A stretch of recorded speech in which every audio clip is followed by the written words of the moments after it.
Assalamualaikum teman-teman, welcome to Diari Maraihan. Jangan lupa subscribe. Assalamualaikum warahmatullahi wabarakatuh. Bertemu lagi dengan saya Fani Aziza. Saya mahasiswa UT PGSD BI semester 2 Pokjar Gondang Wetan. Di sini saya akan membahas materi, karakteristik, dan kebutuhan peserta didik usia dewasa bersama dengan teman-teman saya kelompok 4 dari mata kuliah perkembangan peserta didik yang diasuh atau diampu oleh Bapak Gatot Sarmidi. Dalam kesempatan kali ini kita akan membahas 4 kegiatan belajar. KB1 akan dibahas oleh Fitria Royha, KB2 akan dibahas oleh Ratna Lukitasari, dan KB3 akan dibahas oleh Nur Laila Romadoni, dan KB4 akan dibahas oleh Zakiatul Fahiro. Langsung saja untuk KB1 tentang pertumbuhan fisik dan perkembangan intelektual akan dibahas oleh Fitria Royha. Karakteristik dan kebutuhan peserta didik usia dewasa meliputi 1. Pertumbuhan fisik, 2. Perkembangan intelektual, 3. Perkembangan moral. Kita bahas yang pertama dulu, yaitu tentang pertumbuhan fisik. Perkembangan fungsi aspek-aspek fisik orang dewasa terus berjalan sesuai dengan jenis pekerjaan, pendidikan, dan latihan, serta hobi-hobi aktivitas fisik. Usia dewasa merupakan usia yang secara fisik sangat sehat, kuat, dan cekatan dengan tenaga yang cukup besar. Kekuatan dan kesehatan ini sangat dipengaruhi oleh beberapa kemampuan, yaitu ekonomi, kemampuan kebiasaan hidup, kebiasaan makan, dan pemeliharaan kesehatan. Yang kedua adalah perkembangan intelektual. Kualitas kemampuan berpikir kelompok dewasa muda terus berkembang lebih meluas atau konferensif dan mendalam. Perkembangan ini tergantung pada pengetahuan dan informasi yang dikuasai. Semakin tinggi dan luas ilmu pengetahuan dan informasi yang dimiliki, semakin tinggi kualitas kemampuan berpikir. Yang ketiga adalah perkembangan moral. Pada masa dewasa berlangsung pengalaman moral. Melalui pengalaman moral, orang dewasa mengubah pemikiran-pemikiran moral menjadi perbuatan moral. Bekerja untuk pengembangan karir merupakan tuntutan dan karakteristik utama dari masa dewasa. Beberapa penelitian menyimpulkan bahwa tidak ada perbedaan yang nyata tentang perkembangan moral pada pria dan wanita. Kalaupun ada perbedaan bukan karena faktor jenis kelamin, tetapi oleh faktor tingkat pendidikan profesi. Menurut Gilligan, tahap-tahap perkembangan moral wanita dewasa ada 3, yaitu 1. Tahap orientasi terhadap lingkungan diri, 2. Tahap kebaikan sebagai pengorbanan diri, dan yang ketiga adalah tahap di mana moralitas tak mau berbuat kekerasan. KB2 tentang faktor-faktor yang mempengaruhi perkembangan orang dewasa akan dibahas oleh Ratna Lukitasari. 4. KB2 itu tentang faktor-faktor yang mempengaruhi perkembangan orang dewasa. Pendapat para ahli perkembangan menjadi 3, yaitu aliran nativisme yang berpendapat bahwa perkembangan orang dewasa ditentukan oleh faktor-faktor yang dibawa sejak lahir. Aliran empirialisme yang berpendapat bahwa perkembangan orang dewasa bergantung pada faktor lingkungan. Dan aliran konvergensi yang berpendapat bahwa perkembangan orang dewasa dipengaruhi oleh keturunan dan lingkungan. Untuk faktor-faktor yang mempermudah perkembangan orang dewasa adalah kekuatan fisik, meliputi sarapan pagi, makan secara teratur, makan secukupnya untuk memelihara berat badan yang normal, tidak merokok, tidak minum alkohol, olahraga secukupnya, dan tidur secara teratur 7-8 jam setiap malam. Yang B, kemampuan motorik yang baik dapat menyesuaikan pekerjaan dengan baik yang menuntut kemampuan fisik. Yang C, kemampuan mental, kemampuan dalam menyesuaikan diri terhadap tugas-tugas perkembangan, contohnya tes inteligensi dan penalaran seperti analogi. D, motivasi untuk berkembang, orang dewasa terdorong untuk melaksanakan tanggung jawabnya secara sosial, yang merasa butuh dan perlu untuk menguasai tugas-tugasnya sebagai individu.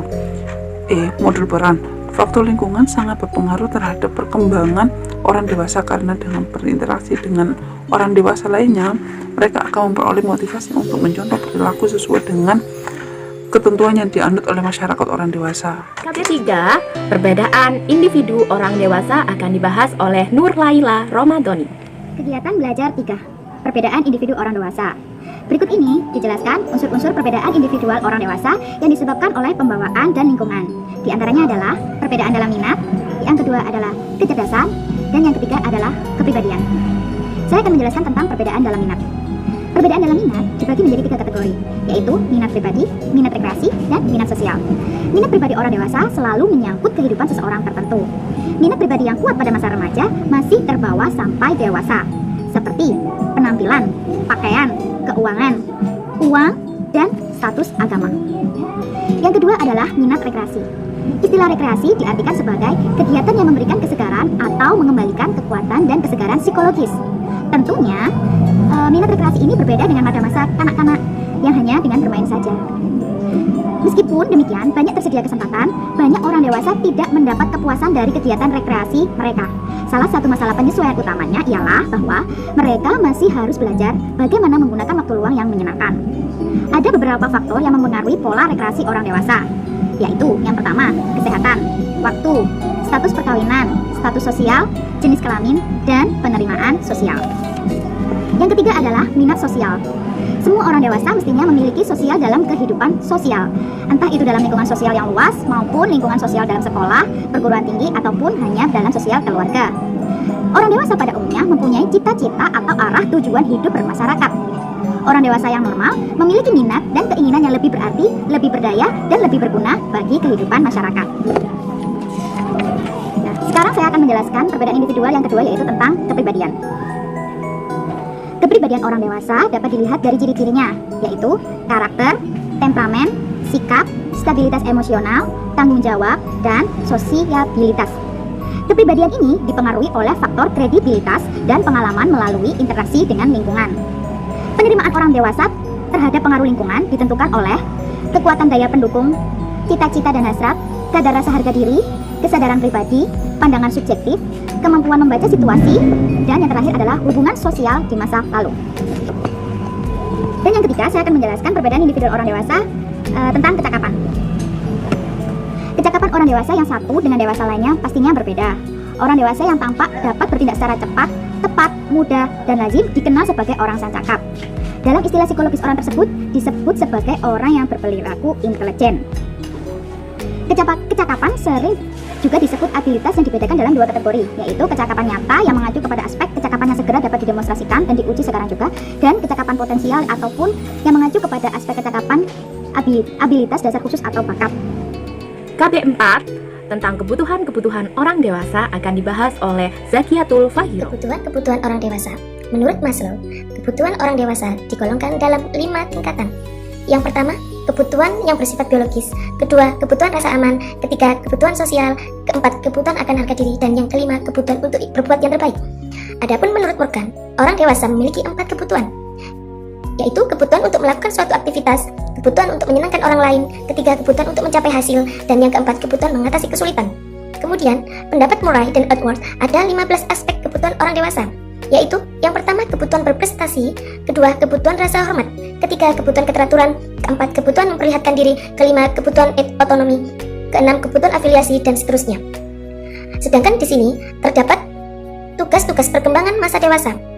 Tugas yang pertama dalam perkembangan masa dewasa atau muda meliputi mengembangkan sikap, wawasan, dan pengalaman nilai-nilai agama, memperoleh atau memulai suatu pekerjaan, memilih pasangan, mulai memasuki pernikahan, belajar hidup berkeluarga, mengasuh dan mendidik anak, mengelola rumah tangga, serta memperoleh kemampuan dan kemantapan karir, mengambil tanggung jawab atau berperan sebagai warga masyarakat, dan mencari kelompok sosial yang menyenangkan.